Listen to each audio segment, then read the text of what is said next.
Hey, everybody. It's good to see you all again tonight. We are here for AP World, reviewing Unit 4 with the spice themes. I see some familiar names in the chat today. I see some new folks in the chat as well. So welcome, everybody. My name is Melissa. I am in Washington State, which is why this is kind of a weird time. So thanks to those of you who stayed up late to join this, West Coast folks. This is a little easier for you, I hope. It looks like there's some awesome fiveable opportunities coming up soon. So we're going to dive right in to the slides and just really get started with this. There we go. Got the slides on there. Getting started with this presentation. So my goal tonight is maybe a little different if you've been to some of the other live streaming sessions. A lot of the content sessions have been focused on giving you or hopefully reminding you of examples for some of the different pieces that you might need to know. And I know that Dylan's live stream earlier tonight with the mega spice chart was about examples and vocabulary, and there'll be a little bit of that tonight. But my goal tonight for you all is to help you focus on the spice themes, those course themes that go along with the key concepts in terms of what kind of questions might be asked in the exam. And in particular, I want to help you see connections between the different themes and different examples that you might know about different topics in this unit 4. I find this style of review especially useful if you're feeling nervous about the writing tasks. A lot of times the writing tasks ask about these different course themes instead of just a specific historical example. And so being able to pull together examples relating to a specific theme can be really helpful. So I saw some of you in the chat saying that you were nervous about the LEQ and the DBQ. And I'm not necessarily going to talk specifically about those writing tasks a whole lot, but I will definitely talk about kind of how to think through the different information in this unit. So let us get started. So for the key concepts, I can only do one link at a time. So I've got the slides for tonight live for you to download if you want them. And this is one of the slides in there, so you can activate the link from that if you've already downloaded that, or, type it in, because I tried to make it a tiny URL. But I've got a copy of the key concepts in a PDF that you're welcome to download, because there'll be some kind of numerical codes in this slideshow, and I just want to make sure you know what's up. These key concepts are what all of the questions are based around, and this is a condensed version that I created for my students. We'll be on pages 9 and 10, because this PDF has all, all 6 units in the condensed form. So just want to make sure you know what's up. Whew, okay, so before we dive into specific spice themes, there are 2 big vocab terms in Unit 4 that are super important to remember because they tie together almost everything else that we have to talk about. So my big but first, and that's this. Our 2 big themes, or not big themes, big pieces of vocab that we need to pay attention to are the Atlantic system and the Columbian Exchange. So this Unit 4, 1450 to 1750, marks the point in world history where Europe, Africa, and the Americas are linked for the first time across the Atlantic Ocean. And there's some specific key concepts and specific places where we'll talk about that. But just knowing that that phrase Atlantic system refers to any kind of connection between those regions that touch on the Atlantic. So Europe, Africa, and the Americas. And you can see this quote here from the key concepts. It talks about the fact that it included a movement of goods, wealth, free and unfree laborers, as well as the mixing of peoples and cultures from Africa, the Americas, and from Europe.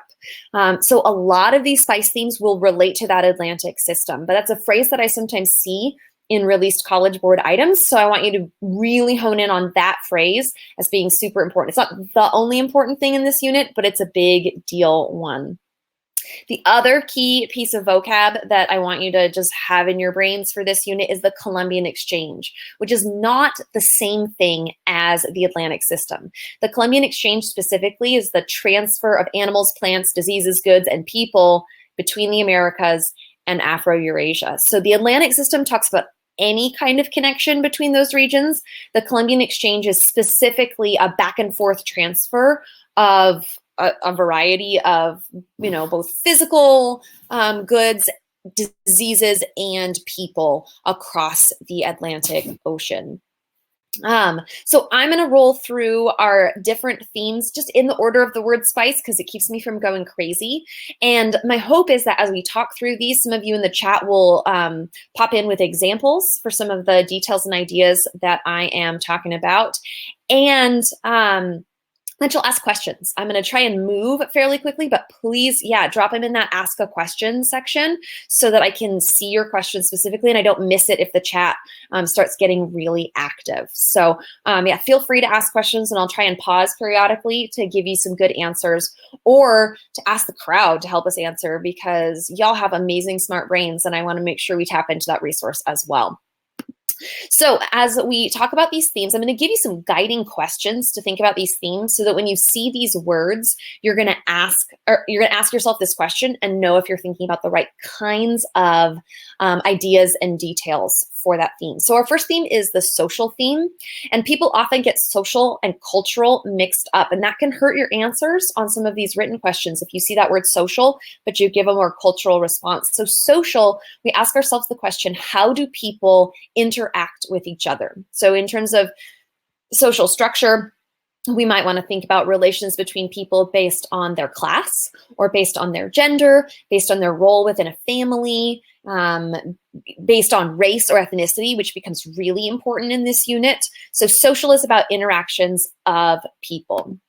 So first thing to think about in terms of this social theme is continuities. And there isn't necessarily a one particular key concept about this, but just reminding ourselves that there are things from previous units that continue forward, right? Social structure since time period 1 has been based on class or caste, depending on where you are in the world. There have been social classes, the specialization of labor, and the development of elites, as well as middle and lower classes is progressing through and into this time period 4.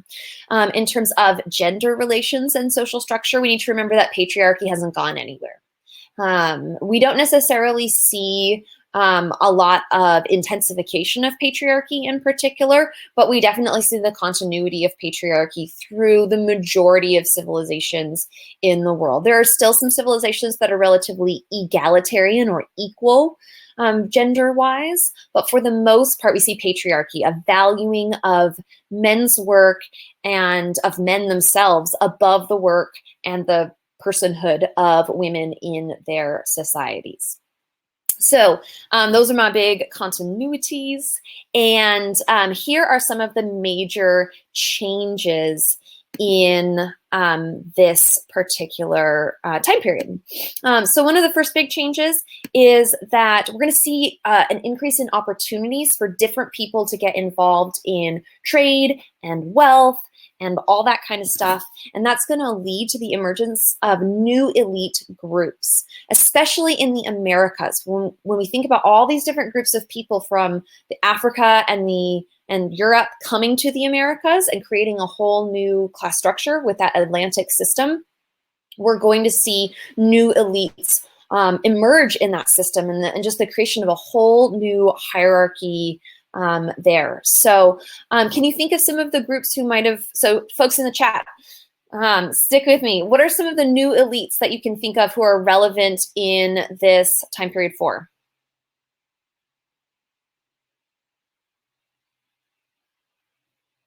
All right, lots of folks in the chat still talking about how they review for the AP exam. If you're thinking about, yes, here we go. I'm starting to see groups. So peninsulaires, if we're thinking about, and I'm probably saying it wrong, forgive my pronunciation of everything tonight.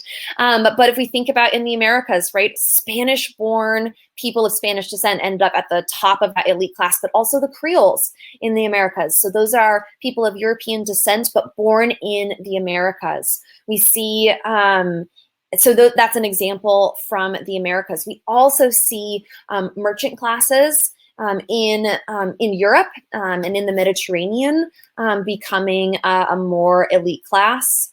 The daimyo in Japan as the Tokugawa shogunate takes power. Absolutely, yes. So you guys are thinking of some really good examples of those new elites emerging during this time period. It's also worth noting that some existing elites increased their power during this time period, while others then suffered under their power, or their power like weakened and they lost power during this time period. So, for example, in Europe, many kings were able to strengthen their power, but the power of the nobles was diminished as these merchants and middle classes were able to gain more wealth and create a higher social status for themselves. So there's a new elite. There are new elite classes emerging, and the power of existing elites is fluctuating really depending on who they are and where they are. And in particular, the growth, the sort of the class gaining the most power are the monarchs, the kings, especially in Europe, are really consolidating their power. They're moving away from the decentralized feudal system of Unit 3 and into a much more established, strong period. Time period 4 is not the Industrial Revolution. I just saw that in the chat. So we're not quite there yet. We're in just before the Industrial Revolution. Okay, just a couple more bullets here, and then I'll get to some of your questions about social stuff. We need to remember gender and family fit into social stuff as well. So it's not just class systems and patriarchy. And in particular, when we get to talking about slavery as an economic system, we need to remember the impact that the Atlantic slave trade had on gender roles and on families, both in Africa and in the Americas. So we start to see these dynamics really shifting and changing. In the Americas, for example, we see that Indigenous women sought to attain higher social status by marriage to European men.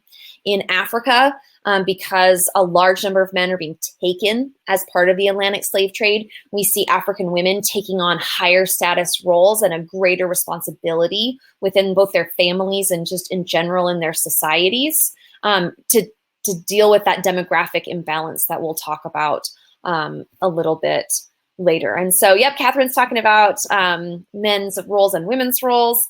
Definitely we have more European men coming to the Americas, very few European women, which is going to impact not necessarily gender roles, but certainly going to impact the next big change. And it's last on the list because it was just my order, not necessarily the least important, but it's the new race-based hierarchies. And especially in the Americas, the social structure becomes about race.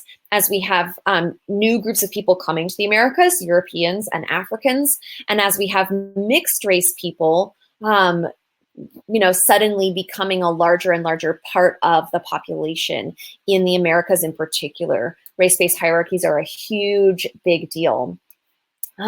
So we want to think about the establishment of Europeans putting themselves in the most superior positions. They put mixed race people in kind of middle categories, and then Indigenous and African people, unfortunately, are oppressed and suppressed to the lowest levels of society in the Americas, which is tragic and disrespectful, and also one of the roots of some of the racial conflicts that we continue to see in many countries throughout the Americas, not just the United States, but also including the United States from beyond this time period. So, excuse me. Let me take a look at some of the questions people have asked so far. Okay, so I'm seeing a question about, so as a teacher, how would I recommend tackling the complex analysis paragraphs? One of the things that I would really pay attention to as you're listening to me tonight would be listening to how I connect different themes and ideas together. If you're thinking about historical complexity in your writing, the more you can explain your thinking and the more you can make connections between topics, between regions, or between themes. Those are all ways to increase the complexity of your writing overall. Really just explain yourself thoroughly and make those connections really clear so that your reader knows that you know what you're really talking about. So that's answer that first question. Somebody's asking for me to talk about mercantilism. Stick with me until a little closer to the end. I've actually got a slide with a beautiful little definition for you on mercantilism. So I will get to that. It's in my economics section though, so stick with me on that. Somebody asked about acronyms that can help remember certain things. There are plenty of acronyms, and you can certainly make up your own acronyms. Most of my acronyms tend to be about process rather than about topics. So thinking about these SPICE themes, right? S for social, P for political, I for interactions, C for culture, E for economics. And I just think about those things to remind me of different themes that I might discuss. There are tons of other great ones, and I'm sure if you ask students in the chat, you'll get a bazillion acronyms and memory tools for a whole bunch of other ideas. All right, so what were the ways that these monarchs consolidated power in this period? I'm going to talk about that on another slide coming up in just a little bit. But kind of short answer is we're thinking about these monarchs now being like the top of the social pyramid, especially in Europe. One of the things is that the monarchs sponsored and supported the trade expeditions that are a really important part of the creation of the Atlantic system, and precipitated the Columbian Exchange. So those two big vocab terms we've already talked about. And so they gained then a lot of wealth coming back in through taxes, which allowed them no longer to have to rely on their nobles to pay for things or to have an army. And so kings were able to use government funds to do a lot of that work, which increased their power. They were no longer relying on the nobles around them. They solely had the power. There's some religious components to it as well that we'll get to on a future slide. Okay, let's see where we are at. Oh my goodness, you guys are full of questions. Let me answer, I'm gonna answer two more and then I'm gonna go to my next theme topics so that I can make sure that I get through all of these slides and be respectful of people's time tonight. So, what were some societies that didn't have a patriarchy? That's a fantastic question. In general, by the time we get to this 1450 to 1750 time period, societies that are generally more egalitarian, so remember, they're not matriarchies where women are in charge, but they're generally more egalitarian. Those are going to be our pastoral societies. So civilizations that rely on pastoral nomadism or the care of animals rather than sedentary crop growing. So like the Maasai in East Africa are a little bit more egalitarian, and our hunting and gathering civilizations that do still exist even into the 21st century. The Khoisan people of Southern Africa or traditional Aboriginal culture in Australia, for example, is a lot more egalitarian. Roles and responsibilities are shared more equally between men and women in those civilizations. Okay, I'm seeing the next most upvoted question is talking about something that I'm going to do on another slide. So I'm going to, so I know that the question about the encomienda system and the mita system is there, and I will come back to it. So just know I see your upvotes. I see that's something you guys are interested in, but it fits a little bit better on a future slide. So I'm going to just carry on forward with a little bit more of what I want to talk about. All right, so next up after social stuff is politics. Politics is about power and control. So how do people lead? How do people control other people? And how and why do people fight each other? That's what we're really thinking about in terms of politics. So politically speaking, Some big ideas. This is an era, so 1450 to 1750 is a huge era of imperial expansion and competition. We've seen big empires before, but mostly up to this point, they've been land-based empires. China has had a substantial empire. The Mongols in the previous time period in the 12 and 1300s had a massive land empire. But now we're going to start to see not only land empires, but some other types of empires as well. And one of the ways that that kings and emperors were able to gain greater territory was by sponsoring explorations, by paying for and sending out the explorers, particularly the Europeans, allowed them to gain knowledge of the world, gain access to more parts of the world. And as I said before, it allowed the kings to gain more control because they paid for these explorations. So the wealth came back to them and not to any of their nobles, which then allowed them to consolidate their power and then later expand their empires. We also, as we're thinking about Europeans, we need to think carefully about the types of empires that we're talking about. This is a mistake students make a lot when we're thinking about this time period. So pay attention here if you've wandered off and, I don't know, started watching Game of Thrones or something. For Europeans in 1450 to 1750 time period, Europeans in Asia are primarily trading posts, which are what they sound like. It's a small area controlled by Europeans where they trade. And that's pretty much all they've got going for them. There's some exceptions. We know that the Dutch invaded and conquered the Spice Islands. We know that the Spanish conquered the Philippines during this time period. But they don't get a lot of territory in the Middle East. They don't get a lot of territory in India. They don't get really any territory in Chinese-controlled lands. They're in trading posts only. But in the Americas, this is where the Europeans make their major land grab. And it's called a maritime empire. That's a fancy word you should know. Maritime just refers to ocean going. And basically what it means is that it's an empire that spans over an ocean. And that part of the empire, in this case, the home territory of the empires is on one continent, and the colonial territory of an empire is on a completely different continent. And the Europeans go bananas for empires in the Americas. It's worth taking a look in your textbook or your review book for the map that I'm sure is there and that shows you where in the Americas different Europeans are grabbing land. So the Spaniards are primarily in Western Latin America. The Portuguese are in Eastern Latin America. The French and the English are fighting it out over North America, and everybody is snapping up Caribbean islands as fast as they possibly can. So keeping going with changes. The land empires, though, during this time period, which already existed, in general, grew. This is the unit where we see the rise of the Ottomans in the Middle East.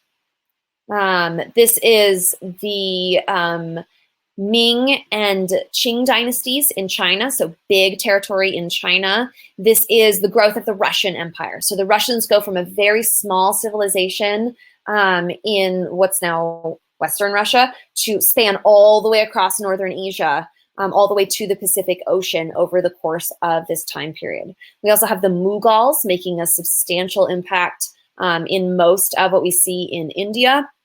And so these land empires, they're nothing to be forgotten about or messed with. We want to remember them, acknowledge them, notice their growth.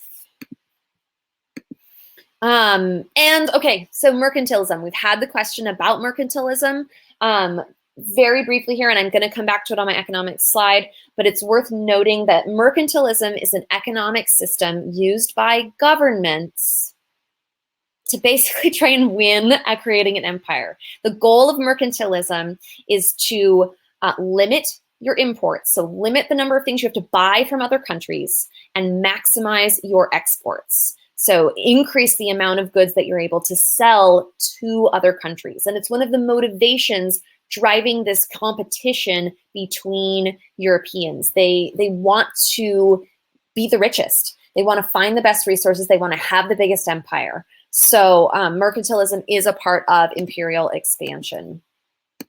It is also true that Competition, in some cases, limited the success of Europeans. They were so focused on fighting one another that they got in each other's way, and they weren't necessarily able to, any one country wasn't able to gain complete dominance of all of the places that they possibly wanted to. And it's why we end up seeing different countries kind of focusing in on one particular area. And eventually, when we get to trade stuff, even specializing in a particular trade good or a set of trade goods that they became particularly known for. All right. As these empires are building, they have to legitimize themselves. And that just means they have to make people believe that they are the rightful rulers. And so defining legitimate rule includes things that it has always included, like using religion to justify rule. So Europeans who were predominantly Christian tended to justify their rule by saying God made them king, and for people to be good Christians and to honor God, those people then also had to honor the king. In China, we see the continuity of the mandate of heaven and the belief that that heaven has blessed the emperors with their right to rule, and as long as they ruled correctly and benevolently as good Confucians, they would retain that mandate of heaven. We also see rulers utilizing art to glorify themselves and to demonstrate to the people that they deserve to be honored and respected. We also, my second bullet that jumped up in here a little faster than I wanted it to, so you got a little preview, congrats. But it was the idea that states needed to accommodate the diversity in their growing empires. So if you were a Muslim ruler in the Mughal or Ottoman empires, you had to acknowledge that there were Hindus living in your empire, or perhaps Jews and Christians living in your empire, depending on if you were Mughal or Ottoman. And as you, came to acknowledge the diversity, then accommodating the diversity in your territory was really useful because it allowed you to utilize some of those minority groups, get them on your side, and strengthen your position of power. And so we see kings and emperors attempting to do this throughout different empires. We also see a continuity of bureaucracy. Bureaucracy is just a fancy word that means people who work for the government. So kings and emperors are hiring people to do the work of government for them. These are tax collectors and judges, and military officials are sometimes even part of the bureaucracy. These could be teachers. These could be all kinds of different elements that allow the state to present its message to the people and to collect from the people what they believed was their due. And then we want to think about how are the states making their money? What are the big sources of money? So taxing merchants is a big piece of it, as well as tribute collection is a continuity for defining legitimate rule. If you were Chinese, for example, and could get outsiders to bow down to you and give you their tribute in order to not attack them and kill them, that was certainly a way to justify your power. Okay, we've got a huge flood of questions. So before I jump into the next theme, let's just answer a handful of these. We've got a question. So I'm not ignoring the question about the encomienda and meta system. Like I said, we're going to get to it on a later slide. So I'll do the next most upvoted. How important is the memorization of dates on the AP test? I would say the most important thing is that you understand the chronology and kind of the general time period in which people lived, empires existed, or events specifically happened. I wouldn't spend a lot of time and energy trying to memorize specific years in particular of things, but rather thinking about like what order did things happen in, or what general time period. So, was it the 15th century or the 19th century? Was it between 1450 and 1750, or was it between 1750 and 1900? those big time period breaks that the College Board uses to define its time periods, those are probably more important than memorizing the specific exact years of anything. Although, if a date sticks in your head, great, because that's always a fact that you could potentially use as a concrete detail for evidence in a piece of writing.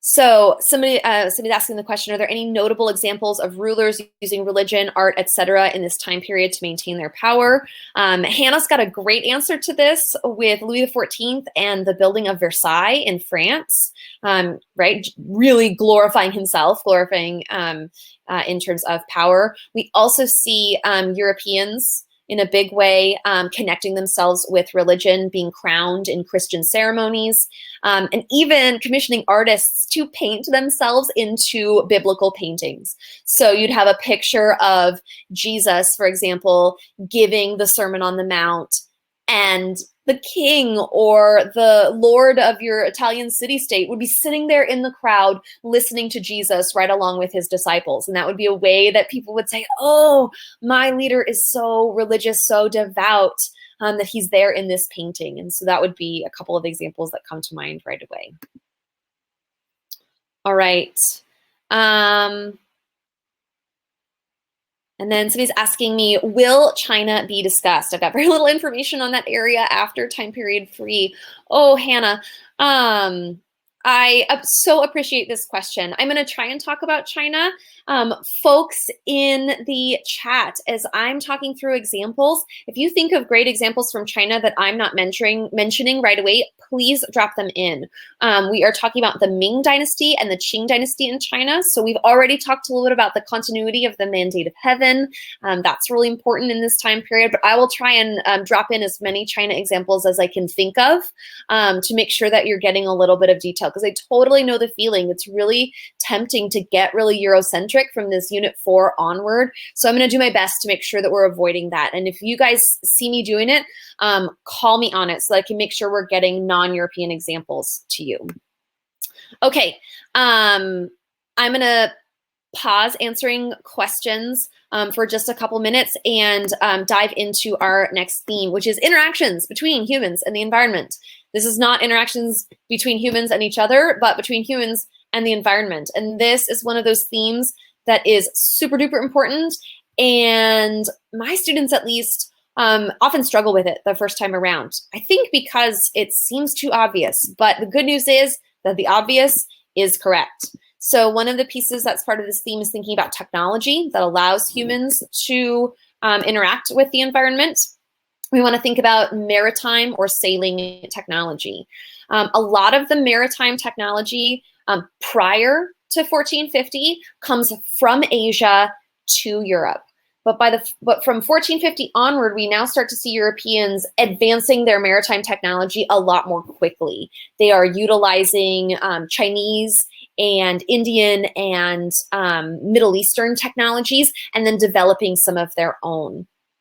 The astrolabe, for example, is a way of charting the stars, allows people to sail further away from shore. You didn't always have to be able to see the shore. You could go farther away because you could use the stars to help you navigate. We also see larger ships from the Europeans, which is a really big deal that allows them to sail farther. They can carry more goods, they can carry more food. They're less likely to get swamped in giant waves, all of that kind of stuff. Knowledge of monsoons also counts in the way the College Board is using technology. So as the Europeans, now, people have known about the monsoons since time period 1. They've understood those patterns of wind in the Indian Ocean that allows people to navigate long distances fairly safely if you go at the right time of year. Europeans figure out the knowledge of the monsoons and utilize that to their advantage. So it's not that it suddenly occurs during this time period, it's that the Europeans get their act together and start doing what the Arab and Indian and Chinese merchants have been doing for hundreds of years. Along with maritime technology, we also have military technology. This is a time period in which everybody starts using gunpowder.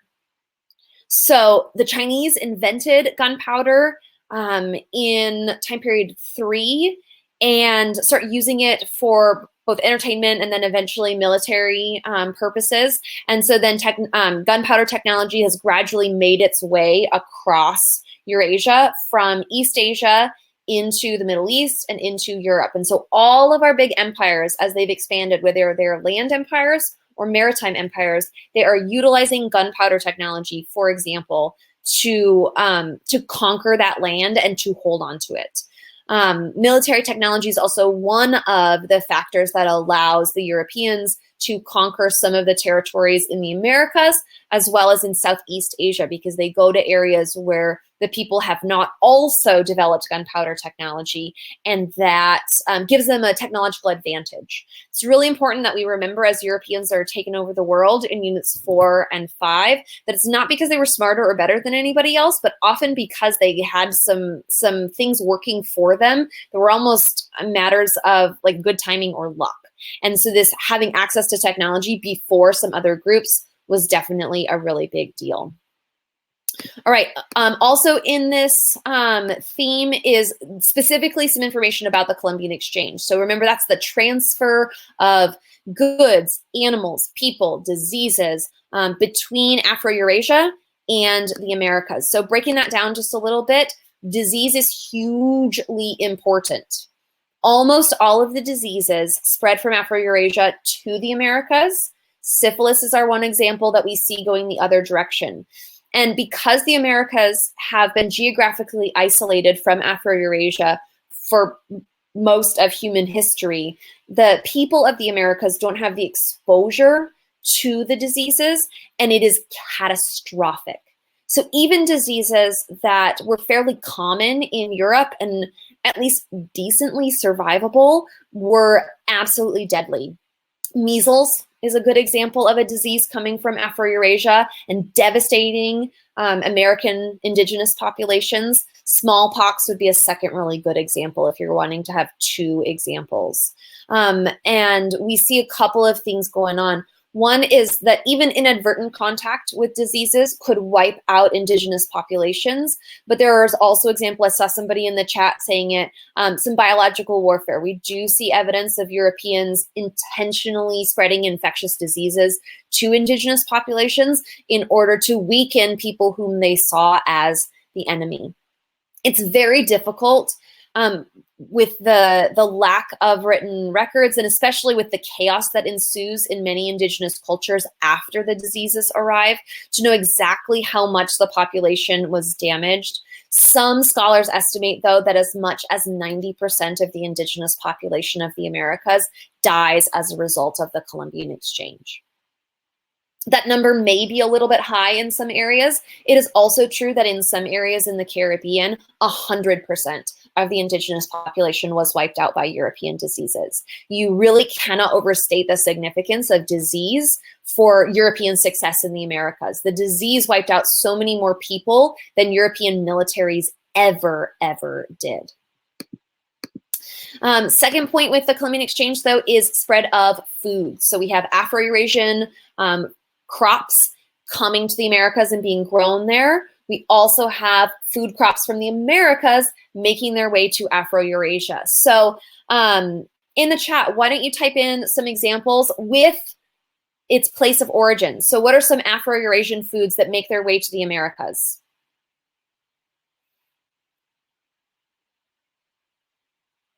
Come on, Catherine, I know you know this. Okay, so I'm seeing a couple of these. So Jenny's telling me about potatoes. Potatoes are an American crop that go to Afro-Eurasia. Bananas are coming through Africa to the Americas. Wheat is coming from Afro-Eurasia to the Americas. Barley, corn goes from the Americas to Afro-Eurasia all the way to China. Maize is corn. Rice is coming from Afro-Eurasia to the Americas. Sugar from Afro-Eurasia to the Americas. Tobacco from Afro-Eurasia to the Americas. Coffee beans from Afro-Eurasia to the Americas. What else goes the other way from the Americas to Afro-Eurasia? What else do we see? The sweet potato to Afro-Eurasia from the Americas. Tomatoes to Afro-Eurasia, right? If you watch the John Green video on the Columbian Exchange, you know about pizza, right? The pizza is this Columbian Exchange food, and it is a combination of products from different parts of the world that all end up coming together. Cocoa beans from the Americas. Yep, that's another great example. You guys are awesome with the foods. That's fantastic. A couple of things in the key concepts just reminds us that American foods were revolutionary to the population in Afro-Eurasia. It actually skyrockets because they suddenly have access to greater biodiversity and greater culinary diversity, and that allows them to be grow their population. More people in Afro-Eurasia end up surviving because of the Columbian Exchange. We also have environmental impacts. So some of you mentioned animals that were coming from Afro-Eurasia to the Americas, like horses, pigs, chickens, cattle. Most of the animals are going to the Americas rather than the other way around. And one of the significances of that, though, is damage to the environment, both from the animals. So they represent an invasive species in some cases. Those of you in biology class may have already seen that and talked about invasive species, but also the way that Europeans used both the land and the animals themselves contributed to deforestation, soil depletion, erosion in some areas. So there's an environmental impact and mostly an environmental downside to the Columbian Exchange. While on the flip side, there's a huge plus to populations in Afro-Eurasia and a huge minus to populations in the Americas. All right, there's one last little tidbit with humans and the environment, and that's the Little Ice Age. And we sometimes forget about the Little Ice Age. I know my textbook, the Strayer textbook, does not really hardly even talk about it, but some textbooks do a lot more. And just thinking environmentally, how the environment affects people, that from the 13 to the 1800s, so that's the 14th to 19th centuries, we see a period of global cooling that results in an increased need for things like furs. The fur trade goes bananas during this time period because everybody's so stinking cold. The weather is a lot cooler in general. The winters in the northern hemisphere are exceptionally harsh in some areas, and it's really challenging in some of those most northern areas. But it's also a matter of adaptation. Humans are going to figure out ways to survive even as the climate changes. And during this Little Ice Age, we see one of those adaptations being an increased desire for furs, which has a further environmental impact on some of those areas. It doesn't cause the fur trade, Ian. I see you there in the chat. How's it going? But it definitely makes the fur trade a much bigger deal.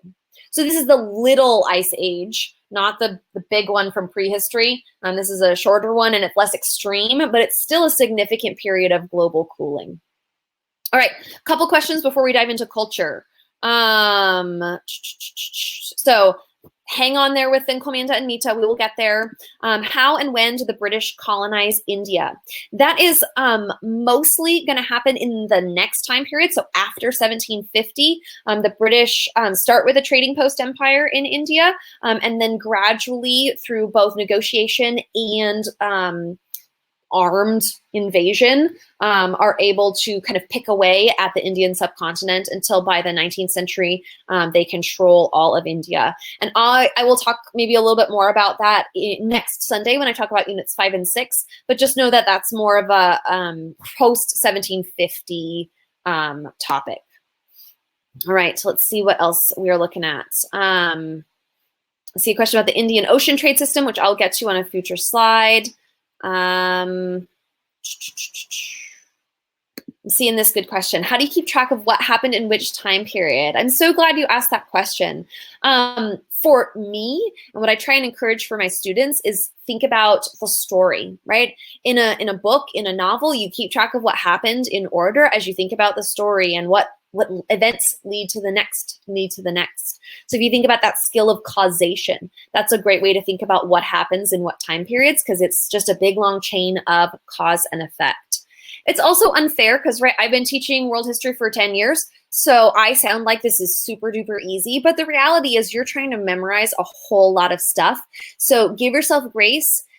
Help yourself think of some memory tools, and don't stress about remembering everything in every time period. Try and keep track of the big themes like Atlantic System and Columbian Exchange and the significance of those things, and don't sweat the small stuff. That would be kind of my initial piece of advice on that. All right, I'm going to pause on some of the other questions. Hopefully we'll have some time to get to them at the end, but I want to make sure I'm honoring people's time. And I'm going to jump into culture. So culture, remember I said at the beginning, is different from social. If social is about how people interact with one another, culture is about how people express their beliefs, values, or identity. So culture is just going to have a little different flavor to it. So in terms of culture, we always want to think about religion. And there's a couple of big ideas with religion in this time period. We want to think about all of the religions that you know about leading up to this time period. They're still hanging around. They are still spreading into new places. They are still significant and important. We also want to think about the fact that most of these major religions underwent some type of reform during this time period. It had been long enough for some of them since anybody thought about anything that there came to be some major conflicts. So, for example, with Christianity, we have the Protestant Reformation is a major reform of existing religion, and that split between the Roman Catholic Church as well as the creation of the new Protestant denominations. The Catholic Church undergoes its own reforms and makes some changes in order to be more appealing and desirable to people, especially to people in East Asia or in the Americas. Islam also undergoes a series of reforms. We hear that the Wahhabi movement that seeks to purify Islam of foreign influences, that's especially popular in Saudi Arabia. And then even Confucianism, after the Mongol rule in the 12 and 1300s, by the time we get to the Ming Dynasty, there's an effort to, again, purge Chinese culture and Confucian beliefs of foreign influence and foreign values. And so as these religious traditions spread and interact with one another, sometimes they change, but also there's sometimes a reaction against that change that causes these religions to make major reforms. So Neo-Confucianism, I see Ray talking about the Song Dynasty. You're right, but we get another Confucianist reform, and they're still calling it Neo-Confucianism by the time of the Ming Dynasty, but it's purging that foreign influence that's still important.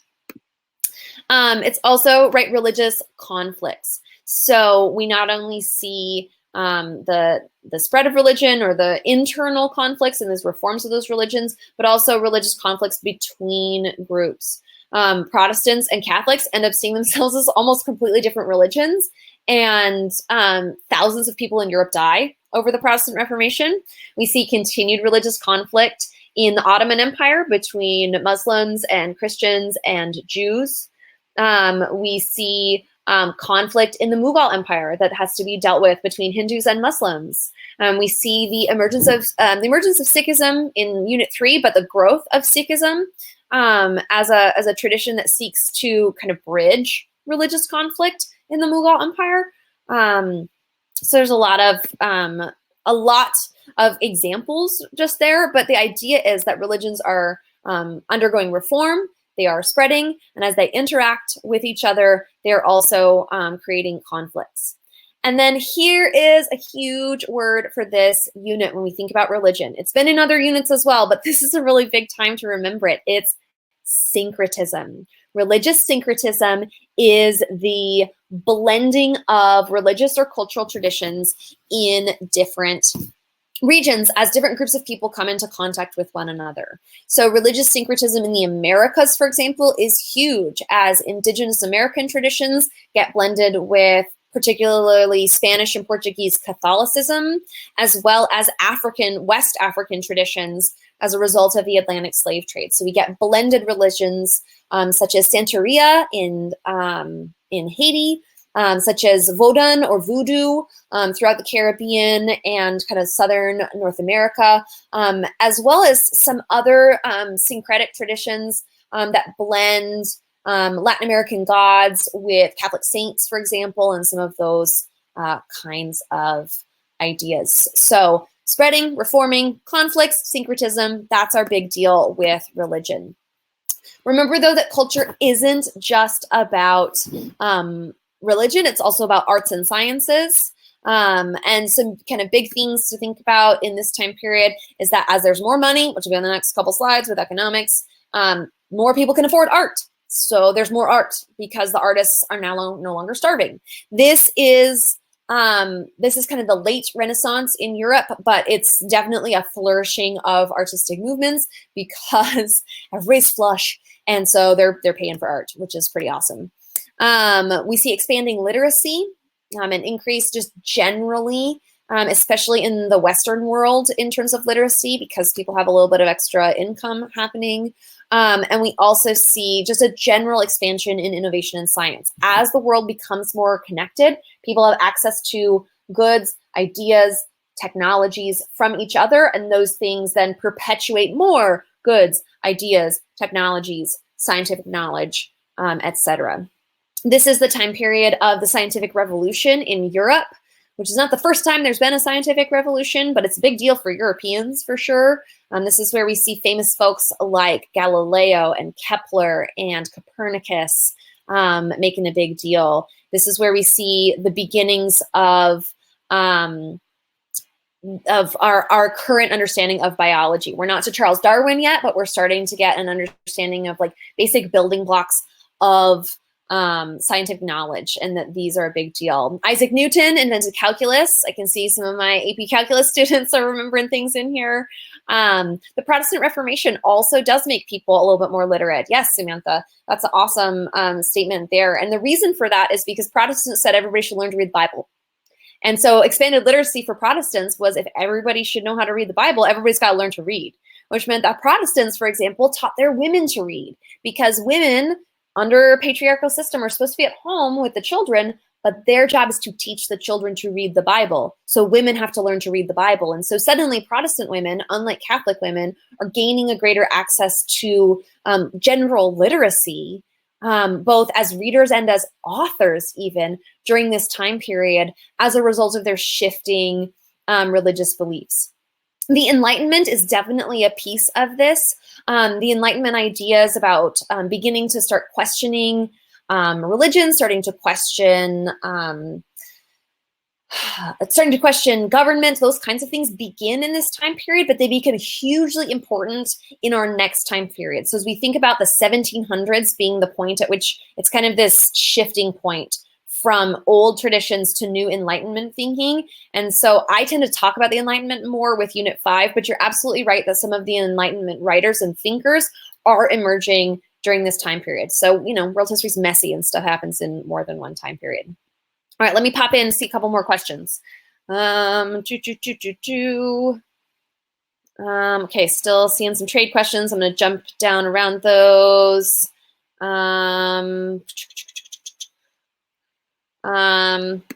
Somebody asked, will I pass the AP test? I really hope so. I wish everybody could pass it. Work hard, study hard, do your best. I think you can do it. All right. I'm not seeing a ton of questions that won't be answered on my economic stuff, so I think it's time to hit economics. That's one of the big deals for this unit. So economics, how do people make money? How do people make stuff?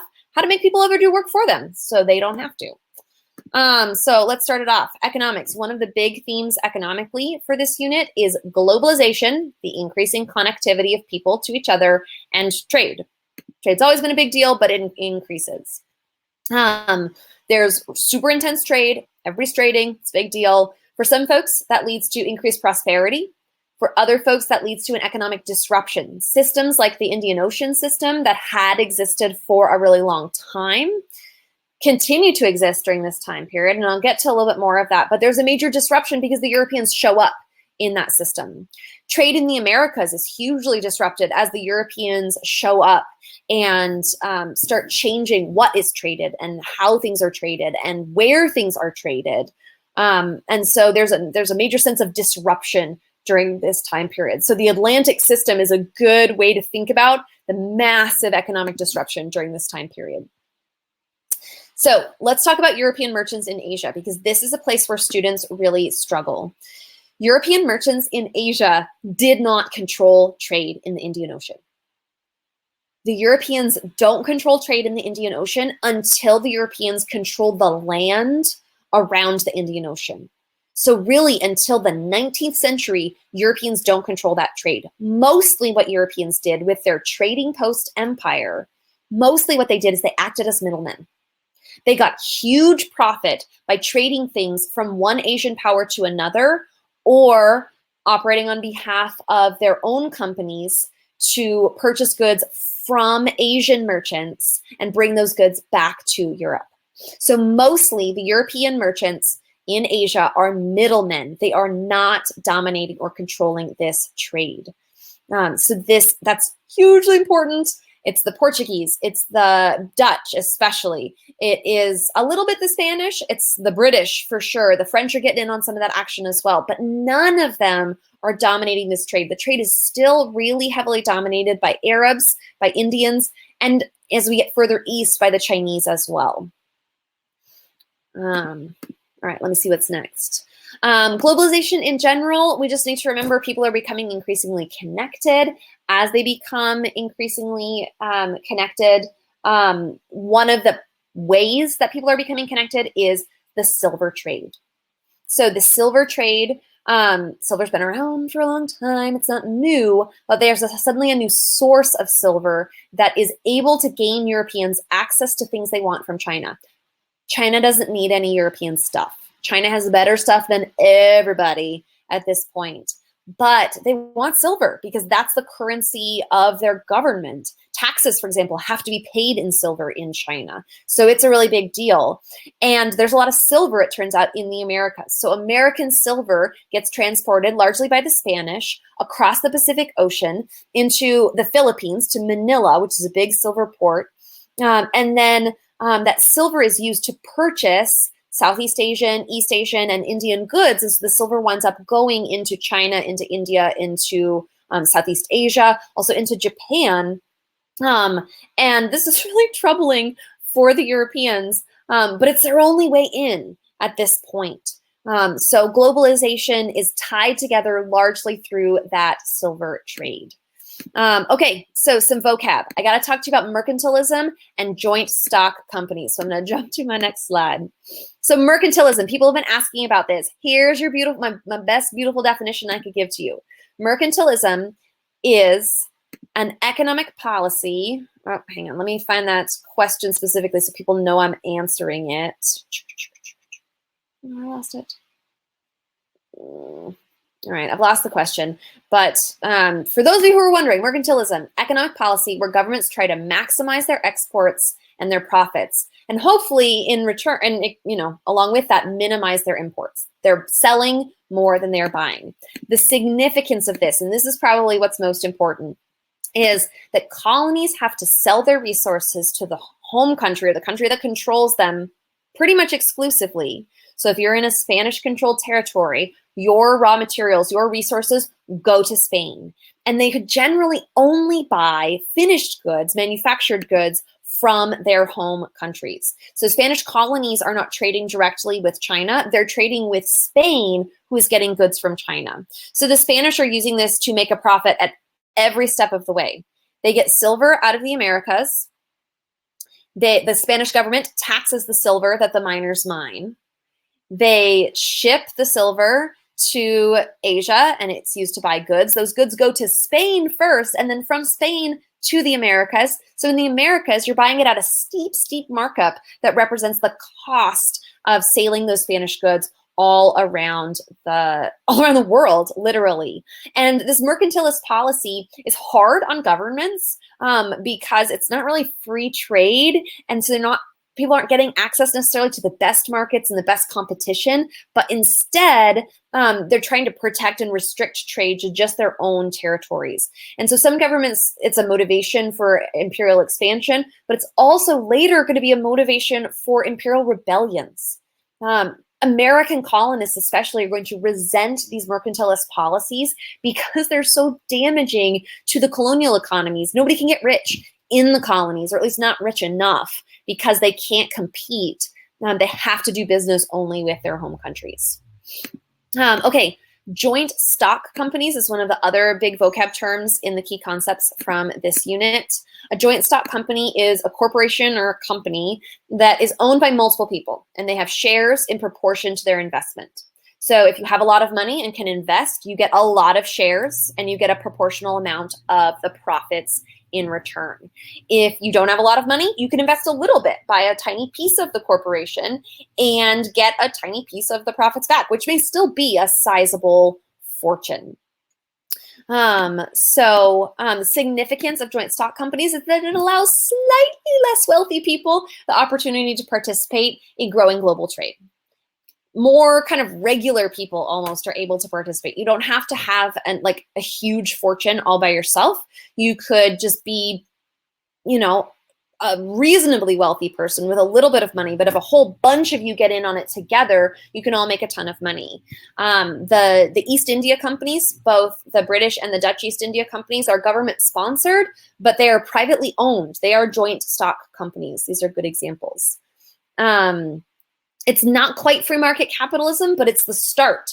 Joint stock companies kind of give people the taste for capitalism, and gotta make this happen. All right, I know we're at 9 o'clock. I've got a little bit more to go. So if you need to take off, do what you got to do. You guys are amazing and wonderful and awesome. And I hope you get some good sleep tonight. If you're sticking with me, we'll probably go for another 15 or 20 minutes so I can get through some stuff. So with mercantilism and joint stock companies, right, we just got to remember spending habits. As more people are getting rich, they're buying new stuff. They're buying more art. They're buying more luxuries to make their lives more and more awesome. Labor is a huge big deal to pay attention to in this unit. So a couple of things. One is we need to remember what a cash crop is. Cash crops are basically non-staple goods. You don't need them to survive, but you can make a ton of money from them. Sometimes they're edible, like sugar. A lot of times they are unnecessary for survival, but they're nice. So things like cotton, things like tobacco, things like coffee, things like spices, so pepper and mace and nutmeg and cloves and things that you're like, but I get that at the store all the time. It's no big deal. These are cash crops. They make a ton of money for the people who are growing them, and they become a big part of this global economy as more and more people are increasingly connected and they want more and more great stuff. Plantation agriculture is a particularly effective way to grow cash crops because you get a large piece of land devoted exclusively to a single crop. And with that single crop, then you can focus all of your attention on, just that one thing. You know what you're getting. You're not having to diversify. You can make more money that way. Because of this, we're seeing both continuities and changes in labor systems. So continuities in labor systems include things like slavery in places where slavery already existed. So for example, slavery in Africa continues the incorporation of mainly female slaves as household slaves, especially in Northern Africa, and the export of slaves both in the Mediterranean and in the Indian Ocean. So slavery is in part a continuity in time period 4. It is also true, though, that it represents a significant change. So as we think about this plantation system, as we think about these cash crops, we need to think about unfree labor. So this is where I'm finally going to answer that question people have been waiting for. Hang on, let me click it just right. Here we go. So the difference, or not the difference, but the encomienda system and the mitas system. So we need to talk about generally unfree labor. And there are lots of ways that labor can be unfree. It can be slavery, which I'll come back to in just a minute, but it can also be a demand for labor from a specific population, usually by the local government. So the mitas system is a system in the Inca Empire, for example, that would require labor from Inca villagers for the Incan government. A set period of time each year, people would have to give their labor to the government. And it was just a law, it was just a requirement. The encomienda system is basically the Spanish hijack this previous system, this mitas system, and they say to the indigenous populations of the Americas, well, you already lived under a system where you gave the king your labor. We are the new kings now, so you have to give us your labor. We're not going to pay you. We are not going to necessarily compensate you in any way for this labor, but we expect this labor from you. Now, under the mitas system, most of the labor is for public works. The encomienda system is a demand for indigenous labor for private projects like mines or plantations or those kinds of things. And it's an example of unfree labor in the Americas during this time period. But also, we have to acknowledge the Atlantic slave trade. We have to acknowledge the kidnapping of Africans from West Africa, the sale to Europeans, the transport across the Middle Passage in which thousands died on any given voyage, or hundreds on any given voyage, but over any given month or year, we've got thousands and millions of Africans dying just on the voyage itself. And most of the slaves are going to places that would have large amounts of plantations. Plantations require an enormous, because they're cash crops and they're non-diversified, they're also very fragile systems.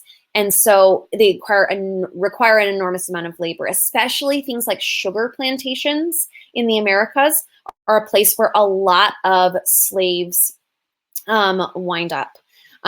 In this unit and with the Atlantic slave trade, we see the emergence of something called chattel slavery, which is not just the idea of ownership, but of the kind of slave ownership that we're most familiar with in US history. The perpetual ownership of a family, not simply the ownership of an individual, and the complete and total disregard for the dignity of humans from Africa as part of this slave system. So this is a major factor in this time period. It's a major basis of the economy. It is also one of the great tragedies of this unit and of world history, because it puts into place racial hierarchies. It puts into place a lasting legacy of oppression, not just in the United States, but in the Caribbean, in Brazil especially. We continue to see racial tension, racial conflict, and racial inequalities that harken back to this slave trade system. So if that's something you didn't cover very well in your classes, it's definitely something to look at, because it's part of the Atlantic system. It's part of the Columbian Exchange in kind of a gross way. It's part of the economy of this time period, and it radically transforms interactions between people, socially, politically, etc., for the rest of human history. So it's definitely one that you need to pay attention to. All right, I've hit the end of my slides, right? Yes, I hit the end of my slides. So I'm going to answer as many more questions as I can in a reasonable amount of time. So upvote the ones that are already there so we can see what people are really interested in. Catherine asked, in this time period, who controlled the Indian Ocean trade system? I mentioned that a little bit earlier, but just to recap for folks who might have missed the answer to that question, predominantly people from Asia. So Arabs in the western part, Indians in the central part, and Chinese. The Europeans are the middlemen who are sailing back and forth between these regions, but they're not in control of the trade system. Let's see. How did rulers use religion as a thing of power in foreign places? Do they just convert the members of the new territory? Great question. Rulers are using religion to convert people before they take control, and also to convert people after they take control. If you can get people to follow your religion, they're more likely to follow your government. So we see a big push by the Catholic Church, sponsored by the Spanish and Portuguese governments in the Americas, to convert people. Absolutely. We also see Europeans, especially Catholics, in a big way, sending missionaries into East Asia with an attempt to establish more power by convincing people to convert to Christianity. As the Ottoman Empire expands, we're going to see the jizya, the tax on non-Muslims, encouraging people to convert to Islam in that empire. So there's an effort made to convert people, but in places where conversion couldn't or just didn't happen, there were other mechanisms in place. There's some religious tolerance in the Ottoman and Mughal empires, but sometimes there's a penalty for being not the same religion as the government. Sometimes it means you pay extra taxes. Sometimes it simply means you're not as respected and you don't have the opportunity to gain as much politically or socially. So yeah, hopefully, Catherine, that gives you enough of what you wanted there. I'm getting a number of questions for some specific stuff. Probably not going to satisfy you with these, but I'll give a little bit. Can I go over the Protestant Reformation and its differences and similarities in the religious practices? So the big thing you need to know is that the Protestant Reformation is a split between the Catholic and Protestant churches. There are a ton of differences, and you could Google and probably get a T-chart that gives you like a million of them. A couple of the main ones have to do with how people view the Bible. Protestants believe that individuals should read the Bible and understand it for themselves. Catholics, at least at the time, believed that the Bible should be interpreted by priests and by those who have studied and gained knowledge of the Bible. There was also issues about should priests be married or not. Catholics say not married. Protestants say, hey, you don't have to be, you can get married and you don't have to be celibate if you want to be a priest. So there's a whole bunch of differences. It's probably a good idea to know a handful of them. You probably don't need to memorize every single one. Seeing a bunch of upvotes for this one. What is the difference between the Columbian Exchange, the slave trade, and the Atlantic slave trade?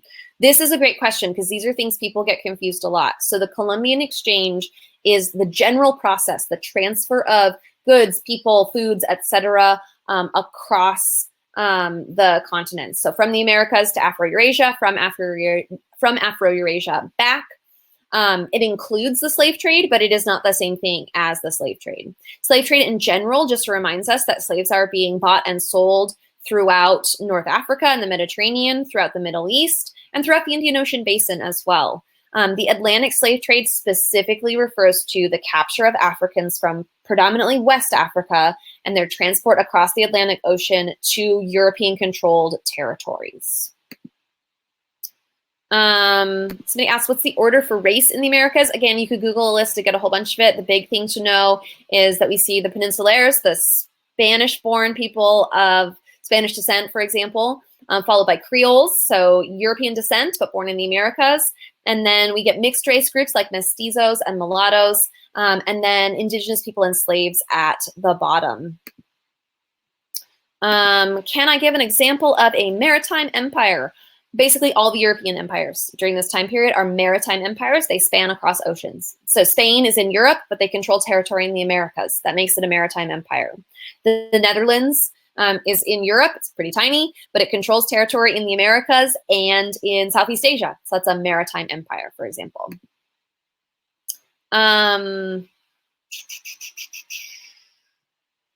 Was mercantilism part of the cause for South American revolutions? Yes, Ian, it was. So that's kind of thinking about how we connect Unit 4 to Unit 5, thinking about it as an economic issue, but also a political issue, right? Who has control over the money? So that's a great connection that you're making between themes and between time periods. Awesome question, Ian.